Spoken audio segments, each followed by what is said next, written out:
Ay mga kaprod, maayong ugto ng pud sa inyong tanan. To video ng pud tayo. Ngayon, umuwi na kami dahil natapos na ang aming trabaho dito sa aming lugar, no? Dito sa aming lugar sa Purok 6 Kamanga mga kaprod, no? Karon kay natapos naman yung trabaho namin sa kasamang tatay ko. Uwi na tayo. Kasi naguyod kami ng kawayan, tapos meron ako ding saging pakain sa aking ibon, no? Ito ang banana, no? Sige mga kaprod, tara, samahan niyo ako sa pagtuklas, sa pagtakbo, charot, sa sa pag uwi sa aming bahay, sa munting bahay namin mga kaprod, no? Tara tayo mga kaprod, dadaanan tayo sa matirik ng daanan.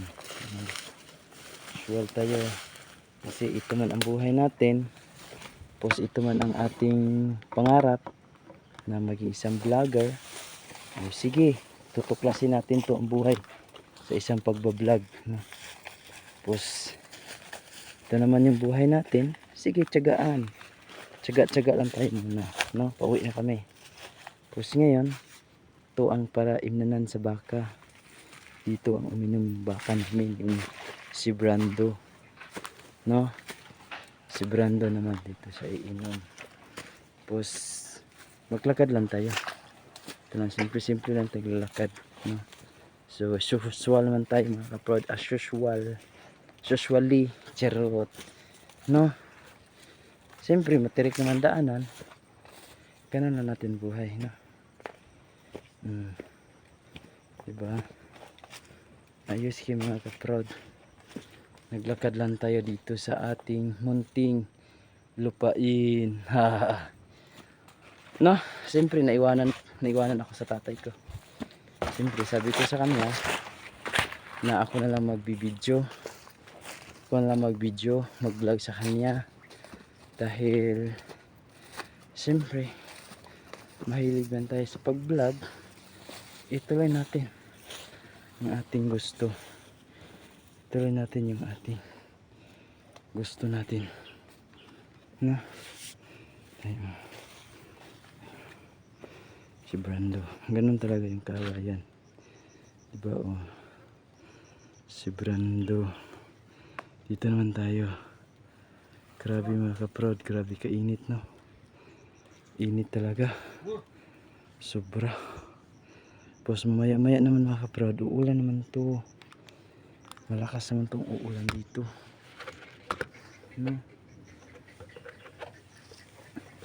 Bas, ganun talaga, no?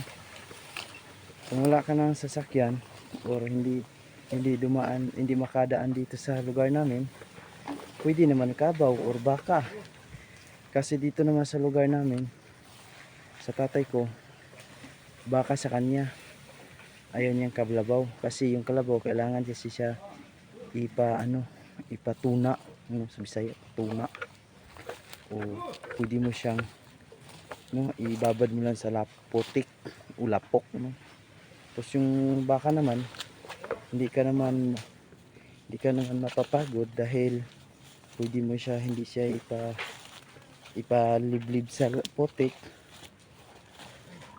o ano lang, ilagay mo lang sa malamig ng daanan, malamig sa may kahoy, pwede naman.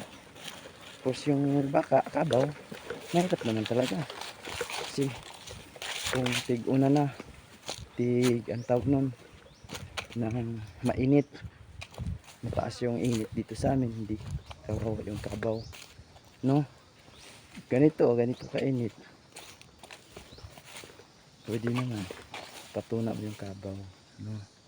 O yung punong mangga, diba? O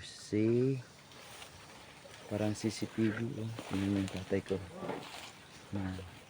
yung tatay ko yan, shout out po sa tatay ko, diba? Yung tatay ko. So nakita ba niyo yung lugar namin dito? Mas maganda, masarap ng hangin dito mga kaprod. Grabe dito mga kaprod, no? Masarap yung hangin dito, no? Simoy ng hangin. Basta daan tayo sa matirik na daanan.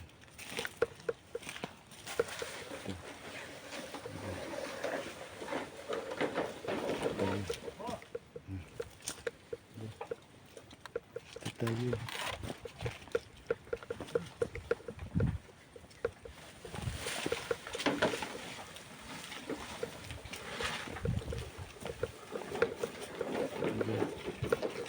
Ayos mga kaprod. So mga kaprod dito no. So really kayo mga kaprod, tingnan mo yung bundok. Tingnan mo mga bundok mga kaprod, kasi ganito talaga to. Di ba maganda no?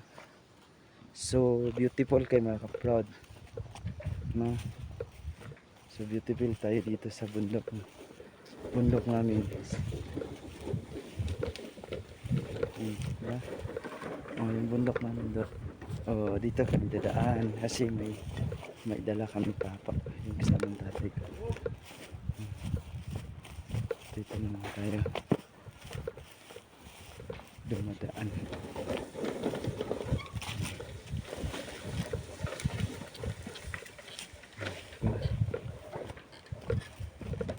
So mga kaprod na ang buhay dito mga kaprod.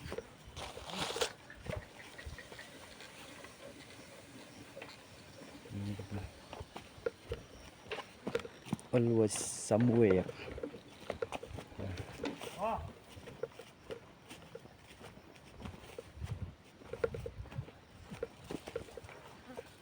Init dito. Masyadong init yung lugar namin. Maya naman malakas yung ulan naman.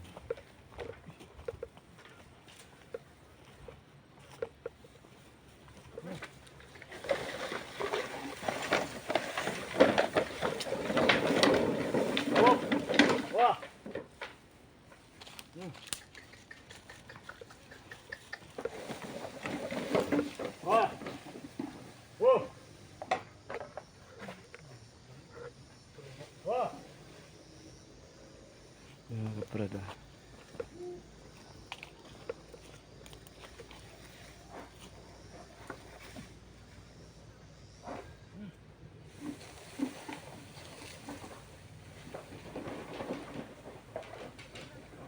malapit na kami sa mga kaprod, malapit na kami sa bahay namin.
Ito lang tayo mga kaprad. Maraming salamat po. Mayong tanghali sa inyo lahat. God bless.